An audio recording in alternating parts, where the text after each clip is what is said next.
Today I'm particularly excited about the first person that I'm going to bring up to talk to us. And I'm excited because I'm going to introduce her to some of us, and some of you already know who she is. This lady is an amazing, beautiful, strong lady. Let me start with that. And let me just introduce her. Ngozi Jibodu is a holistic nutritionist and stress management coach who is passionate about helping high-performing women manage stress, balance their hormones. I know people are talking about hormones, improve their energy levels and physical well-being.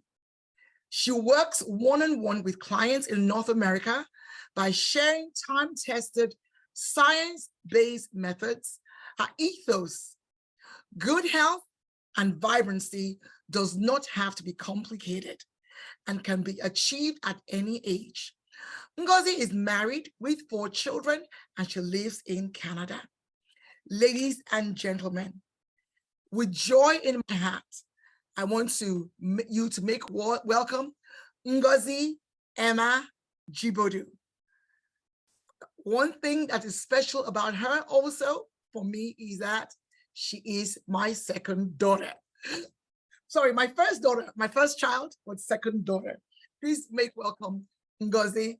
Hey, Ngozi, good to see you.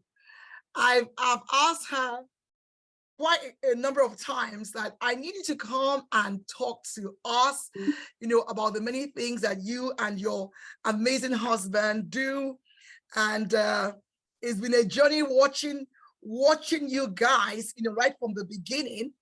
At the beginning, I just used to think, this one is too much, overdo. You understand? I mean, if Emmanuel is there, hi, Emmanuel, I just thought it was just a lot. But I saw you guys right from the time you were preparing to have your first child, right? And honestly, like, Emmanuel was really, I hope we get to talk about that. He was really on top of what his wife ate. Like, it wasn't a case of my body, I do my own. This is your body, my baby, right? Your body, my baby. So that's right. It's like, you couldn't just eat anything, no ice cream, no this. So Ngozi, welcome. It's so good to have you on the platform. I'm sure their dad is looking after your 4 clan, right? Yes. Yeah. So I want you to just share with the audience today, like, because what led you and your husband, what was it about this food thing that what was the beginning journey for both of you, whether for you or for him? Okay. First of all, thank you, Pastor Terry, for sharing your platform with me. It's a pleasure to be here today to speak on holistic nutrition. And, everyone knows that's something that we're really passionate about. So just rehearsing the question, you said, what was it that that started our journey or Yes. inspired us to?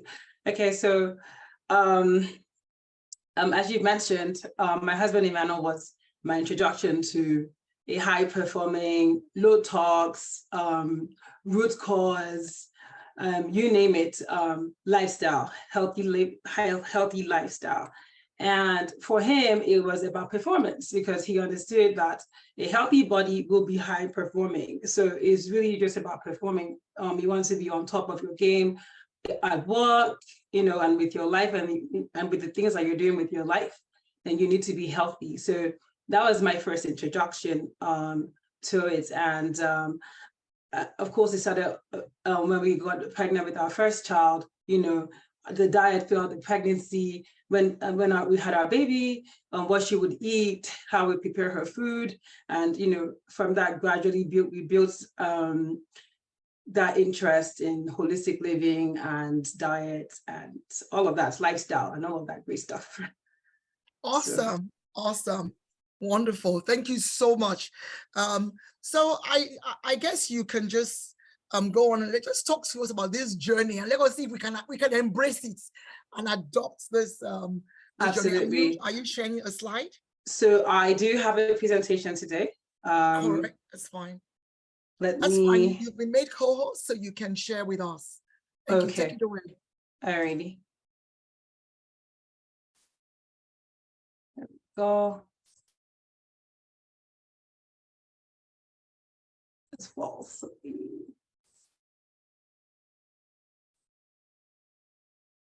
Here it is. Can you see it? Yes, we can. You can see the screen? Yeah, we can see your slide. Okay, 1 second here. Perfection. Okay. All right. So today I'll be presenting 6 rules to optimize your health and improve energy and reduce your stress. Also, I was going to say I battle between these two topics. You could also call it common nutrition mistakes to avoid in your life. The number 6 because God rested on the 7th day. Now let's go. Rule number 1. Eat organ meats. A lot of times, hello, can everyone hear me? Yes, we can. You can? Okay. I find that many times people often want to eat muscle meats. They're very focused on eating muscle meats. They want to eat chicken, they want to eat beef, but very few times will they think about, purchasing some liver or heart or kidney. Now, these things are nature's multivitamins. So years ago, we stopped, with the capsules, with the capsulated multivitamins. We eat liver, and that's something that we have to make sure that we eat at least 3 times a week. And that is our multivitamin. Liver is very high in vitamin A, B12, heme, iron, folate, choline, and copper. It's also high in C, Q10, B6, niacin, and the list goes on. Heart is great. Oh, by the way, when a lion kills an animal, the first thing it does is reach out for the heart. Because when you eat liver, for instance, you strengthen your liver. If you eat heart, you're strengthening your heart. If you eat kidney, you're strengthening your kidney. Now, liver, I'll say, is number 1 on the list because that is what is responsible for producing bile and getting out all those toxins from our bodies. So it's something that you absolutely must eat. As mentioned, when a lion kills an animal, it reaches straight for the heart. It's good for, so heart is a good meat to eat. It tastes quite similar to beef if you've had it before. And kidney as well, it's great. So mixed meats, organ meats, absolutely important. Now, a while ago, there was this hype about kale. Everyone was on kale, like, oh, you have to eat kale in your salads, you have to juice kale. But pound for pound, liver and organ meats have way more nutrition to offer you than kale. So you absolutely need animal foods. You need animal. I understand people like to have a plant-based diet, but you also need your animal foods as well. If you can get it from good farmers, people that are rearing animals that are grass-fed, for instance, that they're allowed to graze and they're not feeding them artificial hormones and antibiotics. So if you can get a good farmer, a good butcher that is rearing good animals, the meat is perfectly safe for you to eat. So that's part of the reason why people don't want to eat animal foods, because they fear the antibiotics, they're afraid of the hormones and the like. So as you can see, this is kale here. This is liver. And you can see the retinol higher in liver. Vitamin B12 higher in liver. Vitamin C, yes, it is higher in kale. That's okay. Vitamin K2 higher in liver. The iron, copper, as you can see, folate, very, very important, especially for pregnant women, extremely high in liver, right? In the old days, there was a nose to tail philosophy in eating, which is nothing in the animal goes to waste, right? Whether it's a fat, you could use the fat to cook, Every part, the organs, everything was used to make soups, to make meals and eat, right? It wasn't as wasteful as it is today, where they say, okay, everybody's only eating organ meat, so they threw away the rest of the animal. What a waste, right? Nothing went to waste, and the meat was eaten. So it was a nose to tail philosophy. Using the whole animal for food provides a wide range of nutrients. As I mentioned, you eat liver, you strengthen your liver. You eat heart, you strengthen your heart. Now, this is a study here that you can see. It's on WebMD. You can look it up if you want. And it shows that there's lots of benefits to eating organ meats. So it's also science-backed.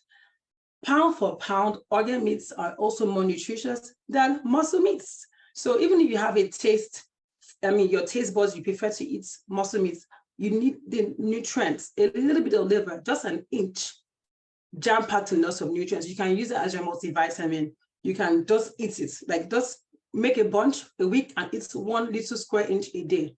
That's your multivitamin for the day. So organ meats are 10 to 100 times more nutritious than muscle meats, okay? This rule number 2, drink bone broth. Anyone that knows me knows that I'm a huge advocate for bone broth. When my daughter was little, that was her first solid, basically. Her first solid for the first month before she ate food was bone broth. Why? Because bone broth is very important for your gut health. Like, it lines your intestines. It prepares the body to eat. It prepares the body for solids, for a child, and then for your lifelong health, you should be drinking bone broth. What is bone broth? So bone broth is basically marrow bones that have been slow cooked to bring out the gelatin from it, right? So if you slow cook bones, a good amount of bones, cover it in water. There's a recipe for that, which you can share later. It's like a soup. You can use this in multiple recipes, or you can drink it on its own. And this thing is jam-packed with so much nutrients. Like, people don't need fillers and stuff in your skin. If you drink bone broth, your skin will be gorgeous, gorgeous. Bone broth benefits. It's good for your eye health. It's good for your mental resilience.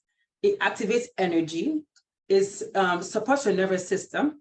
As I mentioned, your skin, your hair will be gorgeous. Immune system supports. So if you ever feel like you're coming down with a cold, a fever, drink some bone broth. It has easily absorbable nutrients that just go straight into your system, and it's like a superpower. Facilitates blood cell formation, fights fatigue, protects cells from oxidative damage, right? So what is oxidative damage?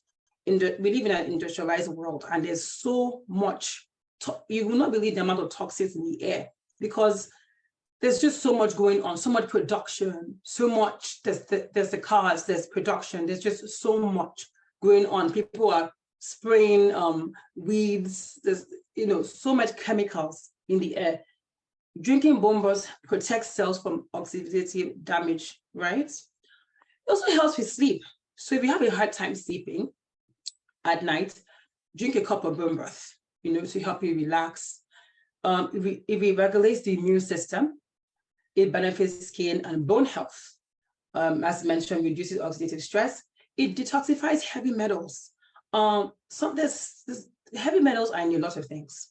If you're not drinking filtered water, if you're using certain medical products, these things have heavy metals, and bone broth helps to detoxify it, right? It has an antioxidant effect. It fights inflammation in your bones, prevents atherosclerosis, and it improves your gut health, as I mentioned earlier. Now, here's another study, which you can look up as well, showing the scientific proof that bone broth is great for your gut. So it has been proven, and there's a science backed that is great for your intestines, in reversing like ulcers and different gut issues. So bone broth and glycine. Bone broth is a great source of amino acids, essential and non-essential amino acids. You may have heard that red meat is a killer. Red meat predominantly contains the amino acid methionine. Methionine is also found in eggs, dairy, poultry, and fish. Glycine, on the other hand, is especially abundant in skin, bones, organ meats, ligaments, and bone broth. Rule number 3, seed oils. Ooh, this is a very, very sensitive topic. So a lot of people like to fry and cook their food in seed oil. What are seed oils? Canola oil, soybean oil, corn oil, sunflower oil, cottonseed oil, safflower oil, grapeseed oil, rice bran oil. These oils are polyunsaturated fats, right? And they cause inflammation in the body, essentially, right? So avoid seed oils. So I have a typo over there, sorry about that. Why avoid seed oils? Highly processed, like man-made manufactured oils should be avoided, right? We should be eating saturated fats that come naturally, naturally occurring fats. Highly processed oils should be avoided. Look for oils that are minimally processed. The cooking oils we choose can either greatly improve or drastically harm our health, right? And here's a few things that are in seed oils that make them toxic for our health, right? So again, it contains glyphosate. Why? Because they spray it on the crops.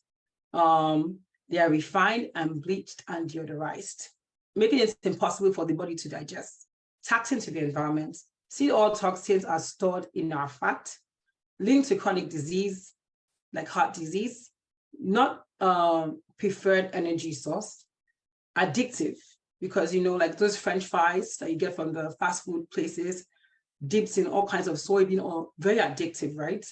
Addictive and acts as a gateway for increased sugar consumption because there's no fats with it. So you don't even get that feeling of being full. Right? So what are the best fats to eat in place of seed oils? Coconut oil. Coconut oil is fantastic. It's fantastic for, your intestines. It lines your gut, makes it easy for you to absorb and digest food. Avocado, cod liver oil, pastured eggs are great fats. Bone marrow, which can be used to make bone broth. This is all extra virgin olive oil. Soy, this is from animal. This is animal fat. Raw butter, tallow. Tallow comes from the kidney, so the fats around the kidney it is cooked, it is filtered and made into a fat and oil that can be used to cook a lot of things. You can use it to make chips, stew, all kinds of things. Olives, ghee, dog fat. So as mentioned, avoid polyunsaturated fats like peanut oil, canola oil, the list goes on. Polyunsaturated fats cause inflammation and have been linked to acne and fatty liver disease. So a while back, rumor had it that fatty liver disease was being caused by things like raw butter, ghee, and fat from animals. However, and coconut oil and stuff like that, but research has shown now that coconut oil actually reverses, right, the effect of toxins on the liver. So coconut oil is actually reverses fatty liver disease. So if you don't have it in your diet, please add it to your diets. This research over here shows the benefits of having saturated fats in your diet. Oh, and I also forgot to mention palm oil as well is fantastic. Palm oil can be used for your stews, for different things, and it's a saturated fat and it's great for your gut. All right, so here's the list of different healthy fats and their cooking temperature. So grass-fed tallow, that's the one from the kidney of cows. It can cook at all temperatures. It's a fantastic oil. It's not highly processed. They just cook it and then they filter it for all the extra meats and muscles, and then they can it and you can use it to cook. Grass-fed ghee is great. It kind of tastes like pasteurized butter. It can cook at all temps. You can use it for baking and all kinds of things. Baking treats, very good with like treats, cookies, and the like. Grass-fed butter, the cooking temp is raw to medium. Sorry, If you can basically, when they say raw, of course you can have your butter with your bread. That's how we put it, lots of butter on the bread because great to help you digest the grains of the bread. Unrefined coconut oil. Can also cook. Coconut oil is actually a low to medium temperature oil. So you shouldn't go above 350, for instance, if you're using it to bake. Some people also eat pork. If you do that, you can use lard. And that can cook for low to medium temperature. Olive oil is very low. I would recommend not using it to cook. I'd recommend using it in your salads and as a dressing kind of thing. Unrefined macadamia nut oil, all temperatures. This is great for fried rice, delicious. Unrefined avocado oil as well, raw to low temperature. I would recommend not using it to cook. You can use it on your salads. So tallow, macadamia nut oil, and ghee are great for all temperatures. Olive oil is best for salads, and low heat cooking. Coconut oil is best for medium heat cooking. Rule number 4, sleep, right? Just 1 second here.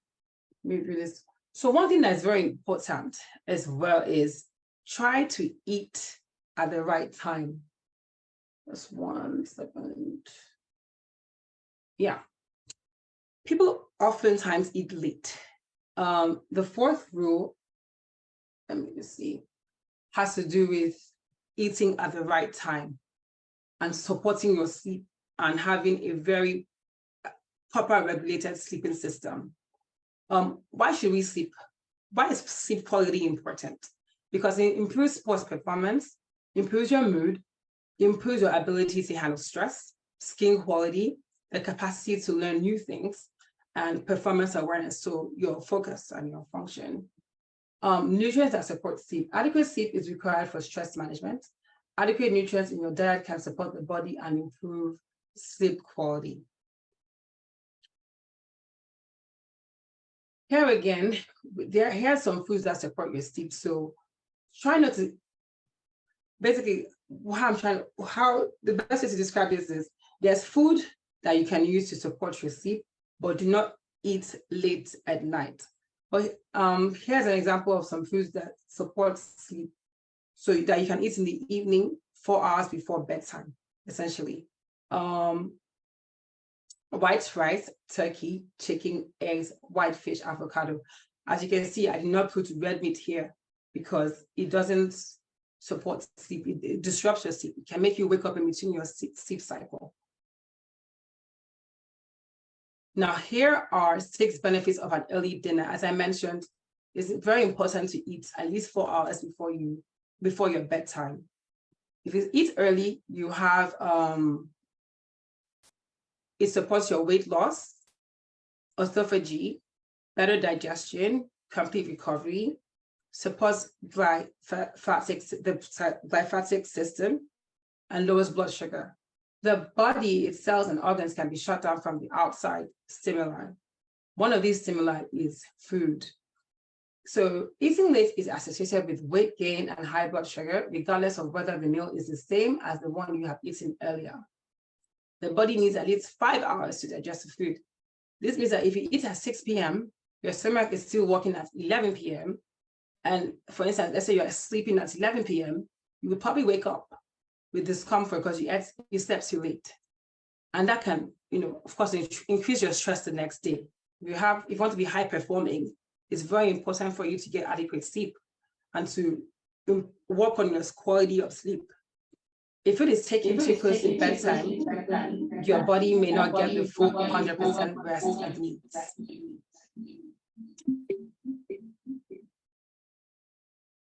Hearing an echo. All right. Save carbs for dinner.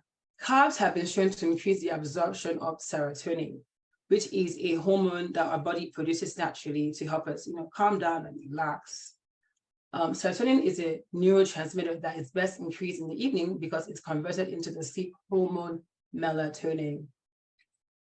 Rule number 5, coffee. a lot of people say they're sensitive to coffee, they can't drink coffee, they can't drink coffee. And I am a strong believer that anyone can drink coffee. The issue is the quality of your coffee, the time you're drinking your coffee, and quality of coffee, time you're eating your coffee, and it's drinking coffee. Sorry, I said eating before. Drinking coffee on an empty stomach. You cannot drink coffee on an empty stomach because here's why. Caffeine has the ability to unnaturally raise your cortisol stress hormone, right? Drink coffee first thing in the morning. When we drink coffee first thing in the morning, like an espresso or whatever it is that you drink that has caffeine in it, our cortisol spikes, which can lead to increased stress and imbalanced hormones. Instead, in the morning, drink some water, grab a small bite to eat before having your first coffee, drink high quality coffee. So again, people are not sensitive to coffee. It has to do with the time you're drinking that coffee, the type of coffee you're drinking, and drinking it on an empty stomach. When I say high quality coffee, coffee is one of the most sprayed crops in the world, right? And what does that mean? It's full of pesticides. If you're not drinking organic coffee, it is full of pesticides. So that's probably why you may feel sensitive. Then drinking it on an empty stomach, you need food in your tummy first before drinking coffee, right? So I'm an advocate for eating first. First 30 minutes, when you wake up in the morning, that first 30 minutes, eat something first. Drink some water, eat something, and then drink your coffee. Now, rule number 6, sorry, just gonna using my mouse and it's going fast. Okay, so this is another thing that is a strong part of our diet. It's raw carrots. Raw carrots are like, if you're someone that likes to eat, you don't like vegetables, you don't want to eat spinach, you don't want to eat kale, you don't like the taste of veggies, it's raw carrots. Raw carrots have been known to reduce the impact of estrogen, speaking of hormones, in our bodies. So the long fibers in the carrots help remove toxins from the intestine. And as a result, it also helps regulate our hormones. So here are the benefits of carrots. Supports intestinal mucous membranes. As mentioned, like the fibers, the way it's shaped, it helps to support the intestinal mucous membranes, and thus it supports digestion. Carrots also contain dietary fiber, which can promote regular bowel movement because you need bulk. So one thing that is very fascinating to me is that a lot of people think about vegetables have the nutrients, like it's in the veggies, However, what vegetables really do for us is that they provide the bulk to help us have good bowel movements. So carrots come on top because of the way their fibers are shaped. They come on top in helping us have proper bowel movements. So even if you're not a veggie person, just eat it. Whether you want to grate it, put it in your salad, eat 1 carrot a day. There's anything that you can pick up from this is eat 1 carrot a day, and that would help improve your digestion, help you balance your hormones as well. All right, do you have any questions?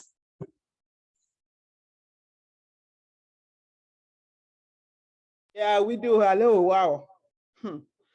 Thank you very much, Ngozi. We have a few questions and I will proceed to ask those questions. Let me pick up some from the chat room and then we can go to some that came in during registration. So one question that was asked is, where do you source liver, heart, and kidney from? I think maybe from Canada. I think that's what she meant. Oh, in Canada? Yeah. Okay. So you're going to have to do a little bit of research here. You're going to have to go online and you're going to have to look for farmers that are raising their cows without any hormones or antibiotics. So literally just Google those keywords like organ meats, no hormones, no antibiotics, and you'll find an ample list of different butchers and farmers. Also, if you know any butchers, like any local ones around, you have to talk, you have to ask them, like, okay, where do you source your meat? Is it free of hormones? Is it free of antibiotics? You can also go to the health food stores like Whole Foods, and any health food store around you. I'm not sure where your location is, where they usually in the health food store they would have some organ meats, and they will be free of they'll be grass fed, and they'll be free of antibiotics and hormones. Awesome, thank you. So we have 2 questions about bone broth. Yes. So I'll just take them together. First and foremost, somebody wanted to know what is bone broth, although I know you had gone ahead and given us some explanation. Maybe you can expatiate more. What is bone broth? Great. And how can one get it? And another question is, can we just use the bone broth to cook instead of just drinking it? Oh, absolutely. Yes. Okay. So the first question is, what is bone broth? Bone broth, it's bone marrows that have been cooked in water, spices for a lengthy period of time to bring out the gelatin. So when you're done with cooking the bone broth, it's almost like when you cook meat and there's some stock. However, this one is more nutritious, but it takes longer to get out the nutrients because it's bones, right?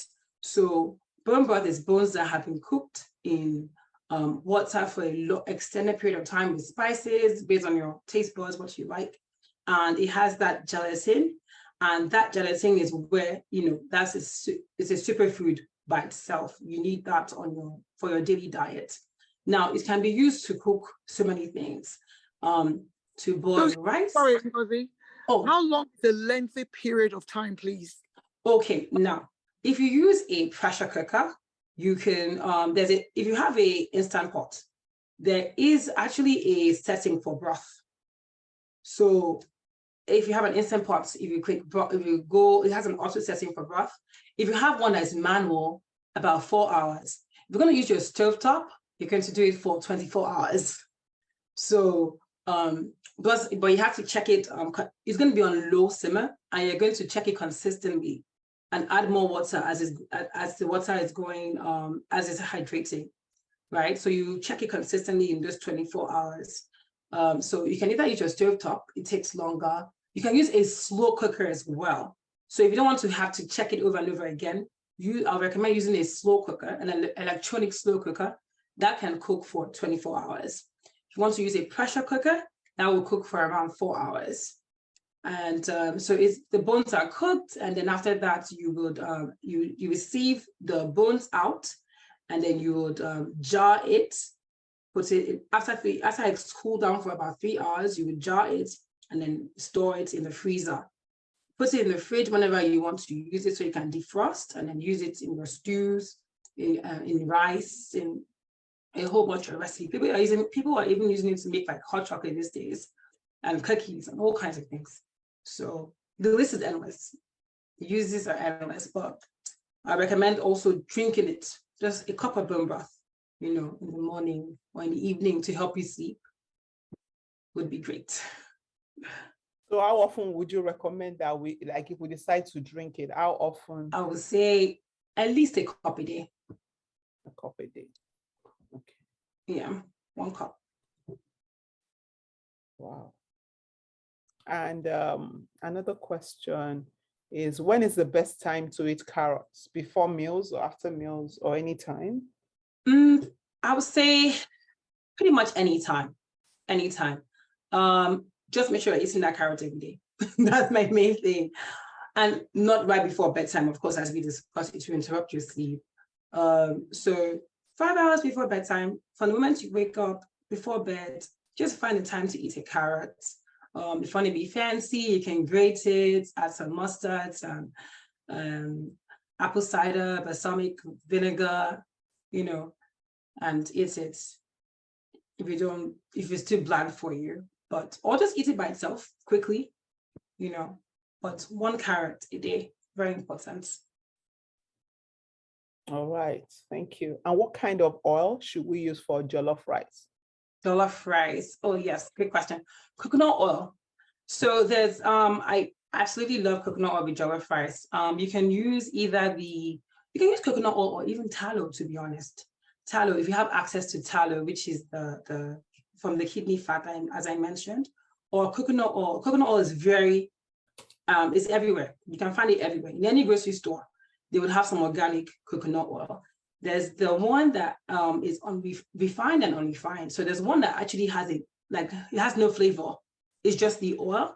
And if you don't want it to taste like coconut jollof or something, then you can use that. But if you don't mind, like I personally, I don't mind the flavor of coconut oil. So I use it like that, and it tastes pretty good.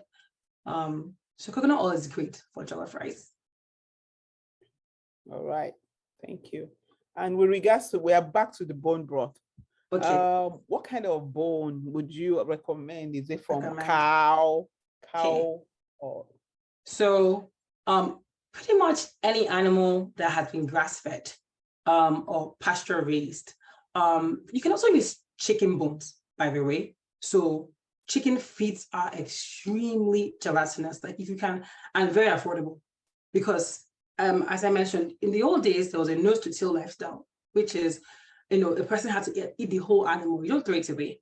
But now, when the butcher has chopped off the chicken, they carry the feet and they throw it away. But this feet is jam-packed with gelatin. So if you can get a butcher that has a ton of chicken feet, and it's also very affordable, you can use that, to make your bone broth. Also very tasty. You can use almost any animal. There's all kinds of wild animals, and some butchers have those bones. There's also cows. Of course, that's the most common one. Sheep bones, lamb bones, very tasty. But you just want the bones. You want to get the bones and then you cook it. So pretty much any animal that has been responsibly raised. That's the key here. Okay. Please, can I jump in? Yes. Because this bone broth thing, if I think about it, is something we used to do for dogs, where we'll go to the butchers and purchase all kinds of bone. In fact, the butchers will tell you, come and buy bone for your dog. And then we'll go home, cook it nicely, and give the dog, saying that so the dog can be strong. But now we are understanding that we are the ones who should have consumed it in the first place. Exactly. Wow. Okay. What about drinking tea? First thing in the morning, we mentioned coffee. What about tea? Yes. Tea is absolutely delicious. I would say drink a decaf option though. So don't just drink don't drink a green tea. You can drink herbal teas, but don't avoid the green teas, the one with the matcha and all of that, the one with the caffeine in it. So peppermint. I love peppermint in the morning, first thing in the morning. It has no caffeine in it. So it's not going to make your cortisol levels rise or anything. It's going to disrupt you, right? So anything with no caffeine, hibiscus tea is great. Any tea with no caffeine, you can drink in the morning, yes. All right, thank you. So Stella says, as a local Niger girl, she takes I heat bone broth, and I think cow meat pepper soup. Is that the same thing? Oh, there you go. So technically it does have broth in it, right? But the only thing is that it hasn't, those bones they even have, after you've cooked the pepper soup, if you can, take off those meats from the bones and then cook the bones even further. Because yes, nutrients have come out from those bones and the organ meats into the soup, but there's even more inside. So if you can take out the meat after you're done and put it in a pot and cook that meat those bones for even longer, more nutrients are in there, even more nutrients. So so you don't waste, right? There's more nutrients in there. You can still cook that and then store the broth after you cook the remaining bones, after you pepper soup. So yeah. Okay, so quick question though, with regards to the bones, what you said is that we should sieve it. Yes. But at that time, would the bones have this? Do we keep on at it until the bone disintegrates? Or do we put it by the side and chew on the bone after the fact? I love that question. Okay, so if you cook it for long enough, most of the nutrients will be out. Now, the bone is not going to necessarily break into pieces, but it will be softer. So it's not going to break because it can't, it won't, it's a very strong matter, but it will be softer because the nutrients have come out. I mean, so if you cook it for long enough, it will be softer, and you would know, like when you touch it, it'll be a bit more crumbly. The marrow would have, disintegrated and stuff. So you know that, yes, the broth is ready, and you just sieve it. And once the nutrients are out of the bones, there's no use for the bones anymore. Okay. Cooked it, yeah. All right. Okay. I think you answered this question. She said, can we use palm oil to cook? Absolutely. Yeah. That's high in saturated fats. Very good for you. Very good. Palm oil is great. Contrary to popular belief, we're told that palm oil is bad and we should use the groundnut oil and canola oils of the world, but it's a natural oil. It comes from a tree. Anything that is natural, that God has already made, is good for you. All right. And is the store-bought bone broth okay? Now, you have to trust the supplier. So for me, I prefer, if it's store-bought, I hope it's from the freezer. If it's not from the freezer, it's not bone broth. It's a tonic. So if it's in the freezer, in the store, then yeah, go ahead. If it's frozen, then go ahead. But if it's those broths that are on the shelf, yeah, that's not bone broth. It's more of a tonic. Also, read the ingredients. Sometimes, like one thing that a lot of manufacturers use to play with us is that you look at an item and it says it is this. It could be anything. It could be broth, for instance. And you read the ingredients and you see a bunch of things that you can't even pronounce. So is this broth or not? What is this? This is a chemical combination, That's why I'm a strong advocate for cooking from scratch, make your own thing. It's not easy, but it's one of the sure ways that you can be sure that you're eating the right thing. Yeah. Awesome. God will help us. So the question, I think you already answered this question about bone broth. Do you spice it or just cook plain? Yes, I spice it. Yeah. Someone's asking, is Lipton good? Lipton has caffeine.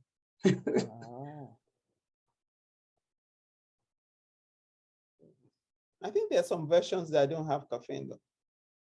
Yeah, that's true. Now, the main issue I'll say with Lipton tea, it's quite a complex one. Like as I mentioned, read the ingredients. So I'm not sure what the components are exactly in the tea. Is it a green leaf or is it like read the ingredients? That's one thing I'll say. First things first, read the ingredients. That's the only way you can be sure. If you can't find good tea, you can actually just purchase leaves from the markets. Certain kind of leaves that you can boil and sieve and drink as tea. So. Okay. And green tea? Green tea, I think you mentioned green tea matcha. Yes, so not good. Matcha is great. Maybe I should rephrase. Tea is fantastic. So if you're a coffee drinker, tea drinker is great. The main thing is not to drink things that have caffeine in it on an empty stomach. So once you've woken up, your first 30 minutes, you've broken your fast, you've eaten. Now you can drink any kind of herbal tea that is available. One thing with teas and most food products today is that you also have to read the ingredients just to be sure that you know what exactly is in it. So if it's Lipton, I'm not sure if that's a green tea, perhaps. So like read the ingredients so that you know exactly what you're putting into your body. And it just makes us more conscious as consumers, right? Yeah. Like manufacturers can't just make something and say, okay, take, buy, drink. What's in it? Yeah. What about fish bones? Sorry. Oh, fish bones are absolutely delicious. Yes, you can use that for broth as well. Okay. Yes. Okay. Hello. I'm Gloria. I'm just curious, what's not good about taking tea on an empty stomach, especially the green tea or the matcha tea? Okay, thank you. It spikes your cortisol. So cortisol is the stress hormone, right? Okay. So now, when you wake up in the morning, your stomach is empty. So anything that you absorb goes into your bloodstream. Now, you haven't had anything to eat. You haven't had a banana. You haven't had toast. You haven't had anything. You just drink this caffeinated drink. It just goes and you feel like an electric shock to your body. Spikes your cortisol hormones. That disrupts your whole day, right? Okay. So then about the oils. Now, from what I've read about good bad oil is that it's probably better to buy oil that are produced cold pressed, and that includes coconut oil. What's your opinion on that? Absolutely. Because as you mentioned, cold pressed oil, it reserves all the minerals and nutrients in the oil. It preserves it and keeps it compact so that you're not using an oil that is already, most of the nutrients are gone from it. So that's a good point. Yeah, cold pressed. And the palm oil, should we bleach it? No. No. All right. No, use as is. As is. Okay. So someone's asking about biscuit bone. Biscuit bone. Yes. So biscuit bone, it's good. It's really more of a good thing to chew, right? Does it have nutrients in it? It does, but it's different from bone marrow. So the bone broth is usually cooked with bones that have bone marrow inside it, right? It's a different part of the animal. But biscuit bone, yes, it's good to chew, but it's not going to give you that gelatin that you're looking for, right? It's a different part of the animal. Okay. And basmati rice? Basmati rice is fantastic. It's great. It's better than eating all this easy cook rice, quick cook rice. Basmati rice is fantastic. Okay, and you already mentioned that olive oil is good, so that's good. Yes. Kombucha, I don't know what that is. Is kombucha good? Kombucha. Yes. Kombucha is very, very good for your digestion. It's very, very good. It's filled with probiotics, and it's good for your digestion. So it aids digestion. Yes. All right. Thank you. And melon soup, egusi. Melon soup is good. I do hear that some people believe that it's high in cholesterol. So with anything that we eat, of course, you don't eat it 4 times a day, every single day, but it does have nutrients in it. Well-prepared melon soup, well-prepared okra. This food is good for you, but you eat in moderation. Everything that you eat in moderation, and you prepare it well. So of course, you're not going to cook your melon soup, dip it inside some canola oil. That's usually prepared with palm oil, right? And you add your leaves to it and your spices, your herbs. You add some bone broth to it. You add different kinds of organ meats and muscle meats, and there you have it, your nutritious dish. But of course, you eat everything that you eat in moderation, not every day, 5 times a day. Eat a variety of foods. All right, thank you. And a few more questions. Is quinoa a good alternative for rice? Which one? Quinoa. Oh, quinoa. Quinoa, yeah. It's a good, now, quinoa is a little bit, what's the best way to say it? It's like a topic of controversy, a little bit in the health industry. Now, but when I say it can replace rice completely, no. If you eat it in moderation, it's fine. But I would still recommend eating your basmati rice, your jasmine rice.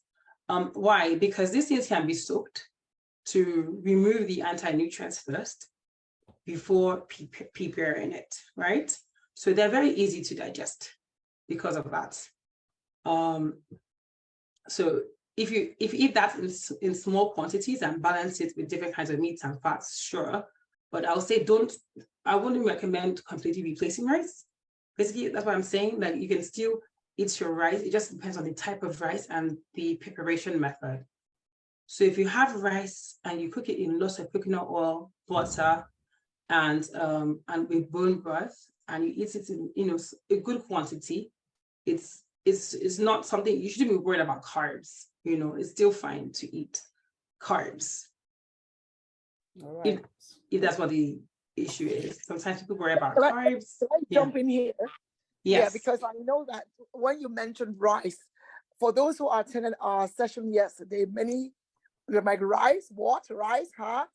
So I felt I'm glad we're having this conversation, because you need to qualify when you say rice. You're not referring to the regular rice we buy. No. So, and then and carbs and like quantities we're eating per day. So maybe you should just talk about the kind of rice. Expand.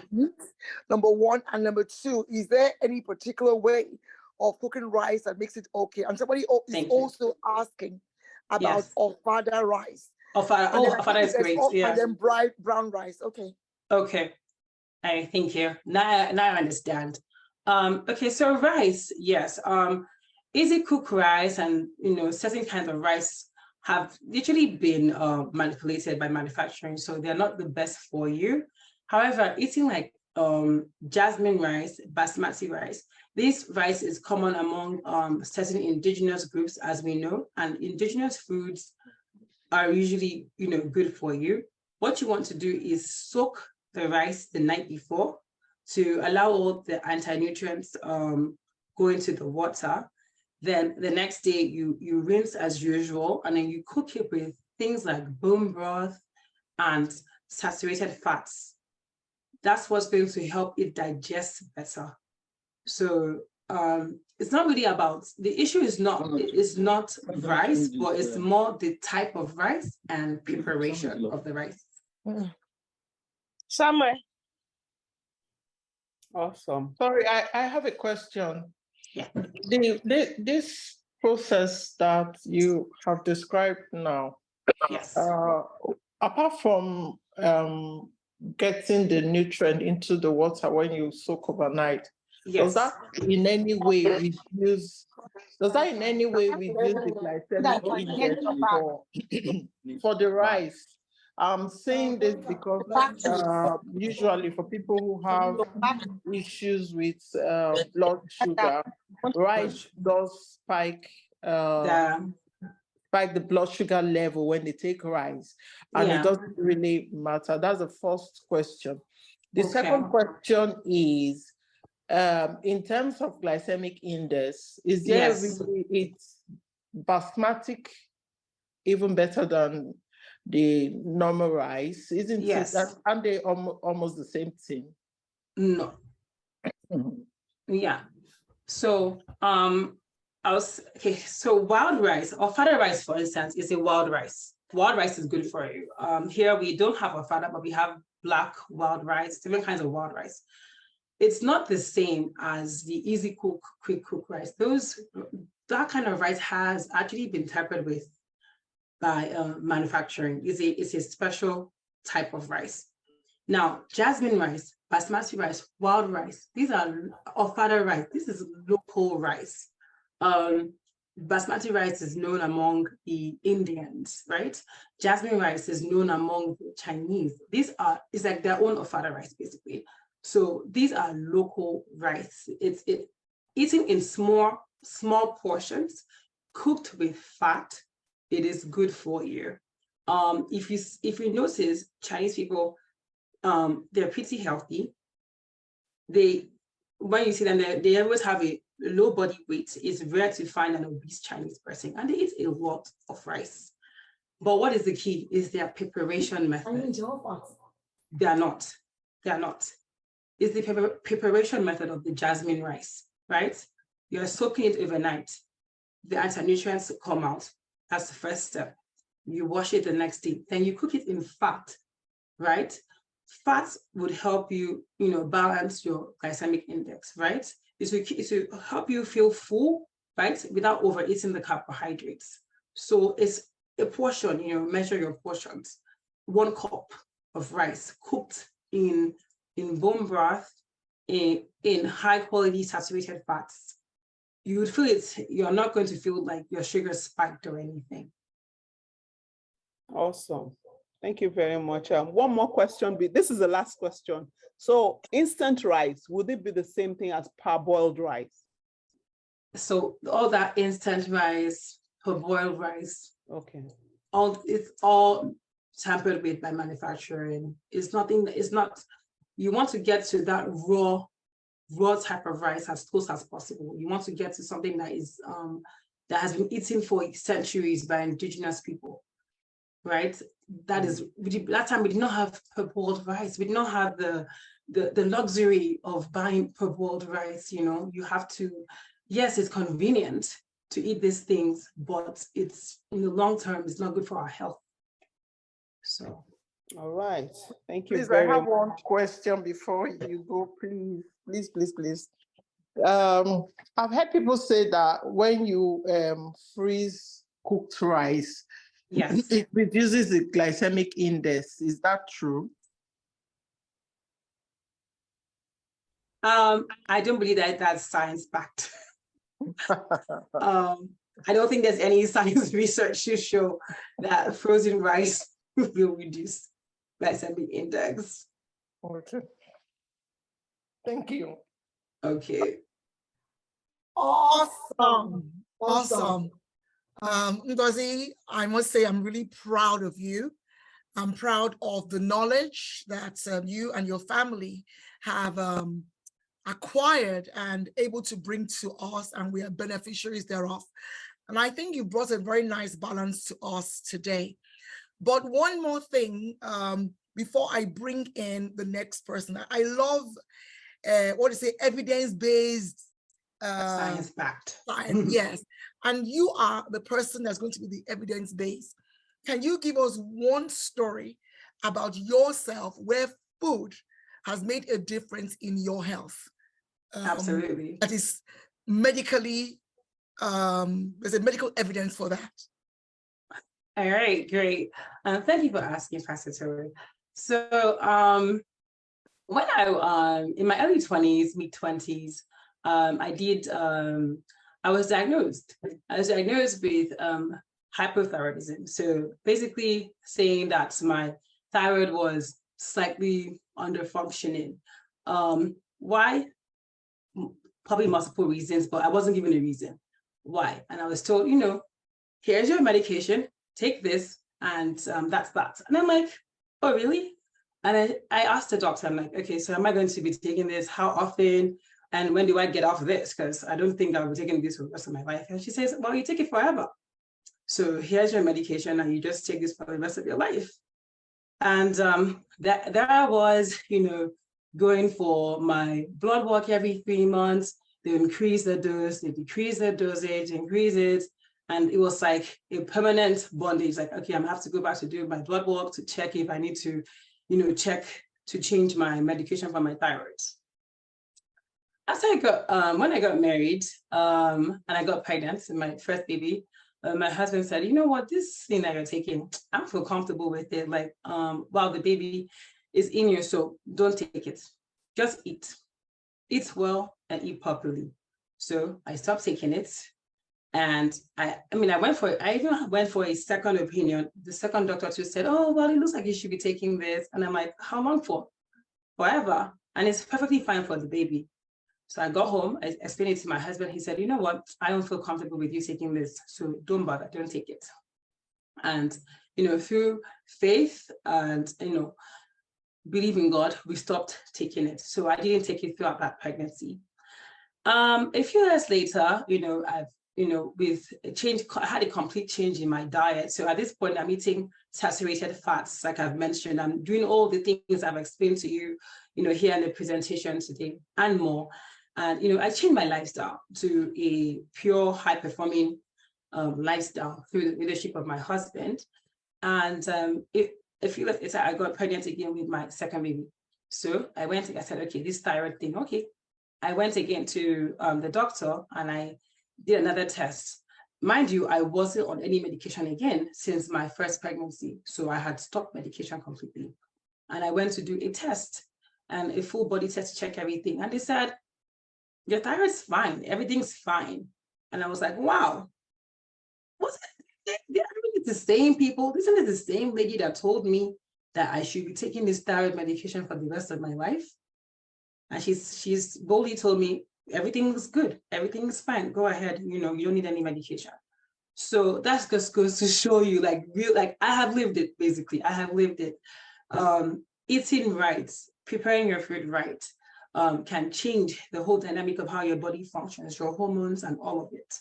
A lot of people don't have, there's a lot of research that is showing now that like animal foods, good food, healthy food can replace medication. I mean, I'm not saying that you should just, you know, go ahead today and just drop all your meds and be like, yes, I'm living free of meds. It's a lifestyle change. It's a gradual process, right? It's a gradual process. You have to do it bit by bit, bit by bit, bit by bit. And with consistent checks, you know, for your blood checks, with consistent, you know, appointments and, you know, checking everything in your body, making sure that everything is okay. It's a complete lifestyle change, but with a lifestyle change comes with a lot of progress. It's a very disciplined way to live, but it is well worth it, I would say. I'm a living testament to that. That is well worth it. I haven't had to, I mean, I check my thyroids every time and I haven't been on any medication whatsoever. I am medication free, essentially. So. Thank you so much. By the grace of God, I just want you to, because I know the story and other ones, I want you to just share this with us, that living right, living healthy, is still a journey for me, let me not lie. I'm still working on myself, but at least there's certain things that I have also adopted. So Ngozi, thank you so much for being a part of our food and your health today. Thank you so much for being so inspiring. Thank you for having me. And we look forward to having you again, and maybe some of us become your clients. Great, after all. That would be great. Thank you. Okay. Yes, just to mention, I forgot to put my social media plugin. So if you're looking for me for like health tips and all of that on the internet, you can follow me at Mama Health Hacker. That's MAMA, then Health Hacker. And that's the platform where I share all my tips and tricks. Sorry, we should have done that. Somebody will post it in the group pretty soon on WhatsApp, so you can know, you can reach out. And lots of people are saying thank you here. Thank you so much. Okay, all right. And now, ladies and gentlemen,